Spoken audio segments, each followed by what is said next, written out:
20 से 25 फरवरी के बीच होगा खेल, योगी ने तैयार की फाइल, विरोधी दंग, योगी क्या करने वाले हैं? सवर्णों के लिए हो चुकी है तैयारी, योगी की फाइल में जानिए क्या है मंत्रिमंडल विस्तार पर बड़ी खबर। योगी के हर कदम पर विरोधी नजर गड़ा कर बैठे रहते हैं। योगी क्या करने वाले हैं, योगी का प्लान क्या है, सब कुछ विरोधी जानना चाहते हैं। इसी बीच योगी आदित्यनाथ ने तगड़ी तैयारी कर डाली है। मंत्रिमंडल के विस्तार की खबर तो आपने सुनी होगी, लेकिन असल में कब होने जा रहा है, क्या कुछ प्लान यूपी में चल रहा है, क्या तैयारी की गई है? 20 और 25 फरवरी के बीच योगी का कौन सा बड़ा फैसला यूपी की राजनीति को हिला सकता है? आज हम इस डिबेट में सब कुछ समझने की कोशिश करेंगे। नमस्कार, आप देख रहे हैं ना उत्तर प्रदेश और मैं हूं आपके साथ आशीष शुक्ला। इस समय आपको एक तस्वीर खूब नजर आ रही होगी कि योगी आदित्यनाथ से लगातार मुलाकात की दौर चल रही है।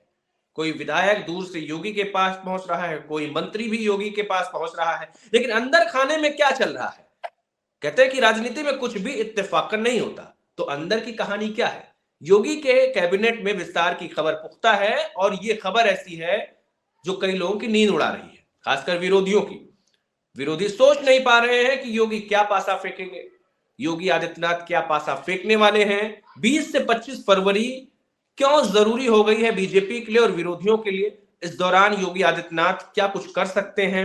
मंत्रिमंडल विस्तार में क्या नई चीजें हो सकती हैं? क्या समीकरण साधे जा सकते हैं? सवर्णों के लिए क्या हो सकता है? इन सारे विषयों पर हम बात करेंगे। हमारे साथ राहुल जी मौजूद हैं, जो कि राजनीतिक विश्लेषक हैं। राहुल जी, बहुत बहुत स्वागत है आपका।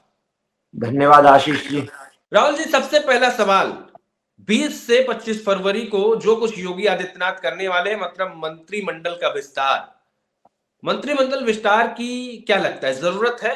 देखिए आशीष जी, है क्या कि चुनाव आने वाले हैं, 2027 में यूपी विधानसभा चुनाव होने वाले हैं, तो उसके मद्देनजर मंत्रिमंडल विस्तार तो होना स्वाभाविक सी बात है और होना भी चाहिए, क्योंकि जब सरकार चुनावों में जाएगी तो बहुत सारे कास्ट इक्वेशन देखेगी, क्षेत्र के इक्वेशन देखेगी, वो सारे समीकरण बैठा के तब चुनाव में जाएगी। 2024 के अगर जो लोकसभा चुनावों पे आप नजर डालते हैं तो समझ में आएगा आपको कि बीजेपी को इतना बड़ा डेंट मिला लोकसभा चुनाव में उत्तर प्रदेश से, तो उस सब की भरपाई भी करने के लिए बीजेपी अपने मंत्रिमंडल में विस्तार करेगी और वहां वो समीकरण बिठाएगी कि कौन कौन कास्ट ऐसी थी। जब 2024 के डेटा को एनालिसिस कर किया ही गया होगा, बताया गया होगा कि किस कास्ट ने वोट नहीं किया है, तो उस सारी चीजों को देखते हुए मंत्रिमंडल विस्तार तो जरूरी है।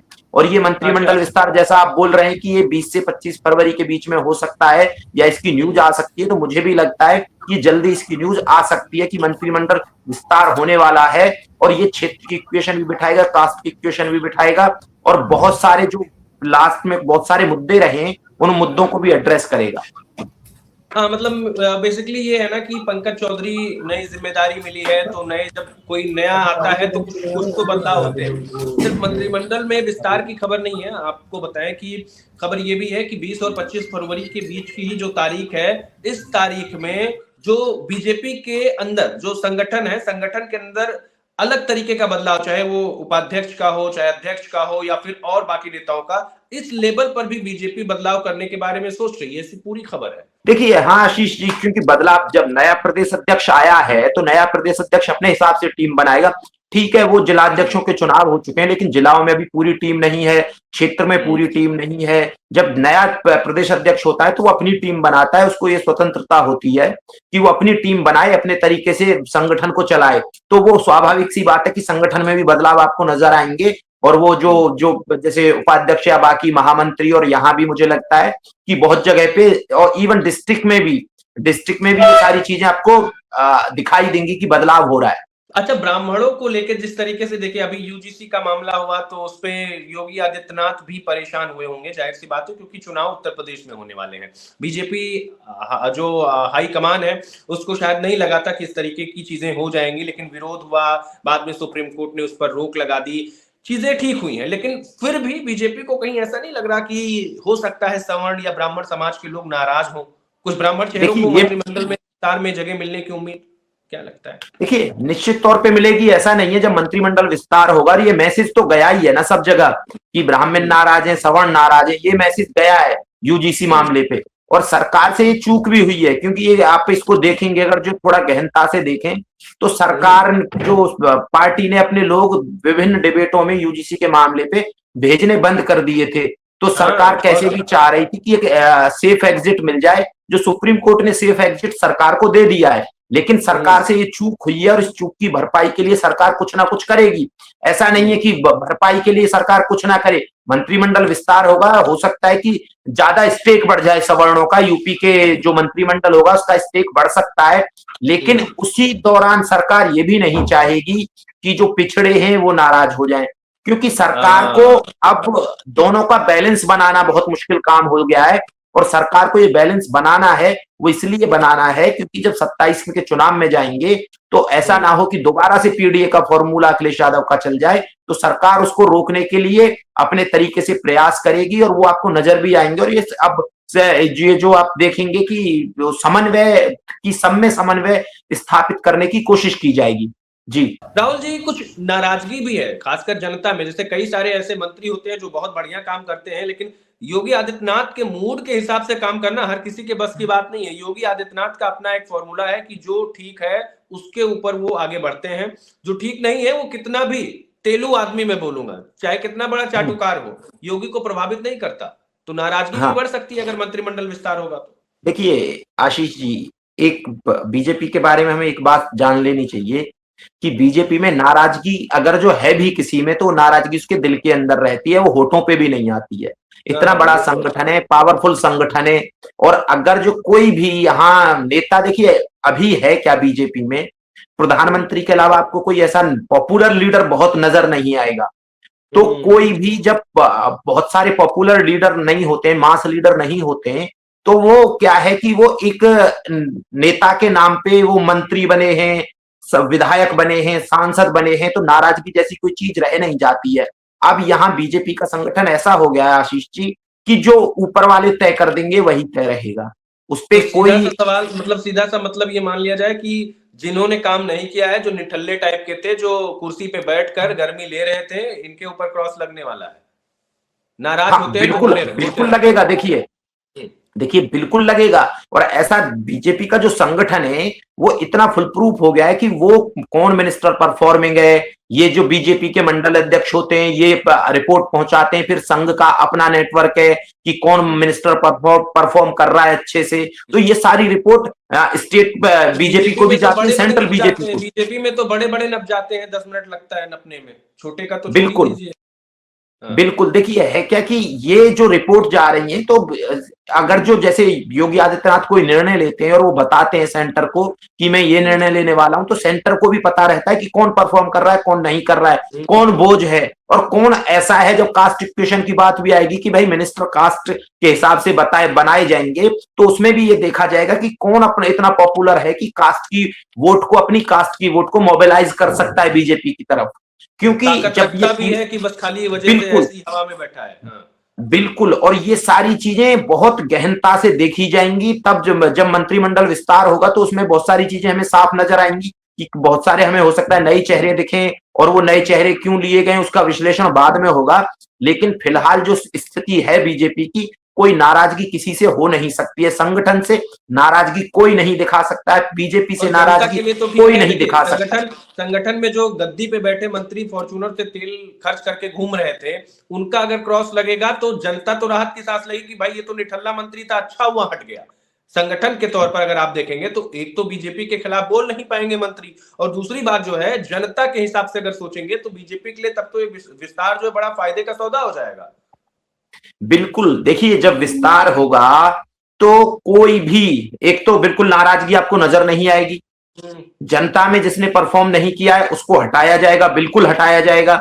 और लेकिन जिनकी संभावनाएं बहुत ज्यादा है, देखिए अभी क्या है, बीजेपी ने ट्रांसफॉर्मिंग फेज में है, आप ये भी देखना होगा हमें, तो आपको बहुत सारे यूथ मिनिस्टर दिखाई दे सकते हैं क्योंकि संगठन भी ट्रांसफॉर्मिंग फेज में है। बड़ा फोकस है बीजेपी का, यूथ पे तो बड़ा फोकस है और महिलाओं को लेकर भी। लेकिन यूथ वाला आपने जो बात कही ना, अभी मुझे याद आ गया कि मायावती ने ऐलान किया है कि करीब 50% युवाओं को टिकट देंगे, तो मतलब बाकी पार्टियां भी यूथ वाले एंगल से सोच रही हैं। देखिए हो क्या रहा है कि किसी पार्टी में, बीजेपी के अलावा किसी और पार्टी में यूथ जुड़ने के लिए तैयार नहीं है। और यूथ भी वो यूथ जो परफॉर्म कर सकता है, जिसमें काबिलियत है। अब हो क्या रहा है, बाकी पार्टियों पे अगर जो कास्ट के नेताओं को छोड़ दिया जाए, जो कास्ट बेस्ड पॉलिटिक्स करती हैं उनको छोड़ दिया जाए पार्टियों को, तो बाकी पार्टियों में एक तरीके से अकाल पड़ रहा है यूथ का। यूथ पॉलिटिक्स में जाना नहीं चाह रहा है, और जाना भी चाह रहा है तो वो राष्ट्रवादी विचारधारा के साथ जुड़ के बीजेपी में जाना चाह रहा है। तो एकमात्र पार्टी हाँ यूथ भाई, को वो भी बीजेपी नजर लंबे आ रही तौर है। पे लंबे लंबे समय के लिए खुद को सेफ चाहता है ना, कि ऐसी जगह रहे जहाँ बिल्कुल लंबे समय के लिए अच्छी राजनीति की जा सके, अच्छा माहौल बन सके, इसीलिए डर रहा है यूथ। अच्छा ये बिल्कुल। बताइए, विरोधियों के पसीने क्यों छूट रहे हैं, विस्तार से पहले? देखिए, बीजेपी का क्या है, बीजेपी कास्ट इक्वेशन बिठाएगी, और समाजवादी पार्टी 2024 में कास्ट इक्वेशन बिठा चुकी है। तो विरोधी कौन है? अभी तो फिलहाल समाजवादी पार्टी है ना यूपी में, तो बीजेपी की विरोधी। तो अगर बीजेपी वो कास्ट इक्वेशन बिठा देती है जो पीडीए के फॉर्मूला को खत्म कर दें, या पीडीए के फॉर्मूला को कमजोर कर दें, तो पसीने तो छूटने स्वाभाविक सी बात है ना। और बिल्कुल बीजेपी ठीक को है। भी ये पता है, जो बीजेपी के नीति नियंता हैं उनको ये बात पता है कि कैसे अखिलेश यादव जी ने कास्ट इक्वेशन बिठाए थे, और वो कास्ट इक्वेशन ऐसे ही भारी पड़े बीजेपी पे 2024 के लोकसभा चुनाव में। तो बीजेपी को अब ये चीज ध्यान में रहेगी, जब मिनिस्ट्री जो भी जो इनका विस्तार होगा, मंत्रिमंडल का विस्तार होगा, तो ये हाँ, खबर बीजेपी को। राहुल जी खबर तो एकदम पक्की है कि ओबीसी, एससी एसटी समाज, ब्राह्मण समाज, क्षत्रिय, सारे का इक्वेशन बिठाया जा रहा है एकदम बाकायदा। देखिए, अब ये है क्या कि इक्वेशन बिठाना ही पड़ेगा, क्योंकि जो हिंदुत्व का कार्ड था बीजेपी का जिस पे चल रही थी, वो यूपी में कमजोर पड़ गया अचानक से। और यूपी में जब वो कमजोर पड़ा 2024 के लोकसभा चुनावों में, तो बीजेपी को नए तरीके से सोचने पे मजबूर होना पड़ा। अब जब मंत्रिमंडल विस्तार होगा, तो उसमें वो आपको जो बीजेपी ने इतने दिन में छाना है, जो अध्ययन किया है, उसके नतीजे आपको दिखाई देंगे कि कैसे पुरानी वाली गलती नहीं दोहराना है इस बार। बीजेपी ने सोच रखा है पुरानी वाली गलती नहीं बिठाना है, केवल एक बिल्कुल। एजेंडे पे नहीं रहना है। हाँ। देखिए, बिल्कुल कोई आपको, आप जो इस बार विस्तार होगा तो आपको क्षेत्रवार ये दिखाई देगा कि कास्ट के इक्वेशन भी देखेंगे आपको, क्षेत्र के इक्वेशन भी दिखेंगे, यूथ भी दिखेगा, और परफॉर्मिंग वाला यूथ दिखेगा आपको। देखिए है क्या जो मैं चक्रव्यूह तैयार किया गया है। बिल्कुल। देखिए, ये एक तरीके, जो आप बिल्कुल सही वर्ड आपने चूज किया है कि चक्रव्यूह है ये, कि वो पीडीए वाला फॉर्मूला तोड़ देना है। और उसके लिए आपको देखिए, इसीलिए पंकज चौधरी लाए गए पीडीए फॉर्मूला को कमजोर करने के लिए। जिस समाज से वो आते, कुर्मी समाज ने उस टाइम पे 2024 के लोकसभा चुनाव में बहुत वोट किया है समाजवादी पार्टी को। तो ये एक तरीके से मैसेज दिया गया है कि कुर्मी समाज से कई सारे नेता हैं इस वक्त, तो वो उनको आगे बढ़ाया जा रहा है कि जो समाजवादी पार्टी की तरफ जो पहले बीजेपी का वोटर होता था, वो टर्न आउट हो गया अचानक से 2024 के लोकसभा चुनाव में समाजवादी पार्टी की तरफ। उसको वापस लेके आना है। आपको वेस्ट की पॉलिटिक्स भी अलग दिखाई देगी, अवध की पॉलिटिक्स में भी कुछ नए चेहरे दिखाई दे सकते हैं। पूर्वांचल की राजनीति में देखिए, पूर्वांचल से बीजेपी को बहुत ज्यादा डेंट मिला है 2024 के लोकसभा चुनाव में। और अभी तो यूजीसी में पूर्वांचल में विरोध भी खूब दिखा है। बिल्कुल। ब्राह्मण चेहरों को लाने की संभावना क्या कहते हैं, क्या है खबर? देखिए, मुझे लगता है कि एक दो नए ब्राह्मण चेहरे आपको नजर आएंगे, राजपूत चेहरे भी नजर आएंगे आपको एक दो इसमें, और हो सकता है कि वेस्ट से नजर आ जाए, वेस्ट वाली सीटों से एक आध राजपूत आपको नजर आ जाए, क्योंकि वेस्ट में जो वेस्ट यूपी है, वहां से राजपूतों का स्टेक एक तरीके से दिखता नहीं है। और मुझे लगता है कि और कास्टों का स्टेक भी धीरे धीरे बढ़ेगा, और कई सारी ऐसी कास्ट जो बीजेपी को वोट नहीं कर रही है, उनका स्टेक हो सकता है घट जाए। तो ये आपको नजर आ सकता है। सीधा सा आपने जो बताया, हम लोगों ने जो चर्चा की, इतना ही है कि बीजेपी मंत्रिमंडल में विस्तार होगा और 20 से 25 के बीच में विस्तार तय माना जा रहा है। जो संगठन है उसके अंदर भी बदलाव की आहट है, और कास्ट का जो एक पूरा एक सिस्टम है, या कहें चक्रव्यूह है, या फिर हर एक पैमाने को बीजेपी नाप रही है, तौल रही है, और पूरे सिस्टम को बनाते हुए चल रही है, ताकि 2027 के इलेक्शन में विरोधियों को पटकनी दी जाए। बहुत बहुत धन्यवाद आपका राहुल जी, आपने हमें इतना कीमती समय दिया। Thank you so much.